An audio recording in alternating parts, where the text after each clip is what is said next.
Chapter 3. Beast or Man? We continued our journey to Anastasia's home, her outer clothes left behind in the tree hollow. Her galoshes, too. She was still wearing the short, lightweight frock.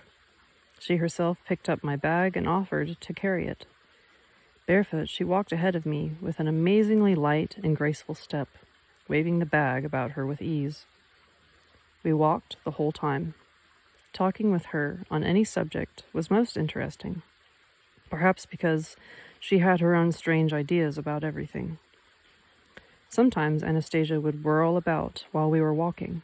She turned her face to me, laughing, and kept on walking backwards for a while, quite absorbed in the conversation without so much as a glance down at her feet.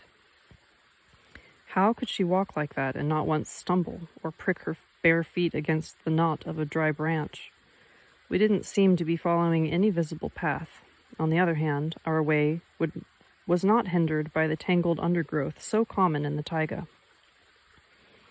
As she walked, she would occasionally touch or quickly brush by a leaf or a twig on a bush, or bending over without looking, she would tear off some little blade of grass and eat it. Just like a little creature, I thought. When berries were handy, Anastasia would offer me a few to eat as we walked. The muscles of her body didn't seem to have any unusual features. Her overall physique appeared quite average, not too thin and not too plump. A resilient, well-fed, and very beautiful body. But from what I could tell, it possessed a goodly degree of strength and extremely sharp reflexes. Once when I stumbled and started to fall, my arms outstretched in front of me. Anastasia whirled around with lightning speed, quickly placing her free hand under me and I landed with my chest on her palm, her fingers spread wide. There she was, supporting my body with the palm of one hand, helping it regain its normal position. During all of this time, she went on talking, not with the slightest sign of strain. After I had straightened up with the help of her hand, we continued on our way, as though nothing whatsoever had happened. For some reason, my mind momentarily rested on the gas pistol I had in my bag. With all the interesting conversation, I hadn't realized how much ground we had actually been covering. All at once, Anastasia stopped, put my bag down under a tree, and joyfully exclaimed, "Here we are at home." I looked around. A neat little glade, dotted with flowers amidst a host of majestic cedars, but not a single structure to be seen, not even a hut. In a word, nothing. Not even a primitive lean-to. But Anastasia was beside herself with joy, as though we had arrived at a most comfortable dwelling. "And where is your house? And where do you eat, sleep, take shelter from the rain?" "This is my house, Vladimir. I have everything here." A dark sense of disquiet began to come over me. "Where is everything? Let's have a tea kettle so we can at least heat up some water on the fire. Let's have an axe." "I do not have a kettle or an axe, Vladimir, and it would be best not to light a fire." "What are you talking about? She doesn't even have a kettle? The water in my bottle is gone. You saw when I ate.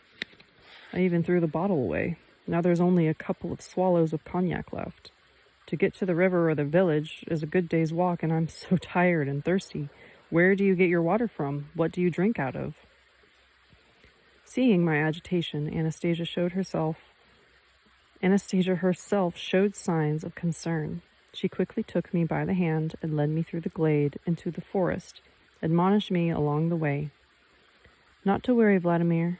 Please do not get upset. I shall take care of everything. You just rest, get a good sleep. I'll take care of everything. You won't be cold. You're thirsty? I'll give you something to drink right away." Less than 10 or 15 meters from the glade, beyond a clump of bushes, we came across a small taiga lake. Anastasia quickly scooped up a small quantity of water in her cupped hands and raised it to my face. "Here's some water. Drink it, please." "What, are you crazy? How can you drink raw water out of some puddle in the woods? You saw how I was drinking borzomi, footnote, a popular kind of mineral water from the Caucasus Mountains in Georgia, famous for its health-giving properties. On board ship, even for washing, we pass the river water through a special filter, chlorinate it, and ozonize it. It is not a puddle, Vladimir. This is pure living water. It's good water. It is not half-destroyed water like yours. You can drink this water, just like mother's milk. Look. Anastasia raised her cupped hands to her lips and took a drink. I blurted out, Anastasia, are you some kind of beast? Why a beast? Because my bed is not like yours? There are no cars or appliances? Because you live like a beast in the forest and you haven't any possessions and you seem to enjoy that. Yes, I enjoy it here. There, you see, you just made my point. Do you consider, Vladimir, that what distinguishes man from all the other creatures living on Earth is his possession of manufactured objects? Yes, but even more precisely, his civilized living conditions. And do you consider your living conditions to be more civilized? Yes, of course you do. But I am not a beast, Vladimir. I am man. Footnote, the word man with a capital M is used throughout the book to refer to a human being of any gender. For details on the word's usage and the important distinction between man and human, please see the translator's preface.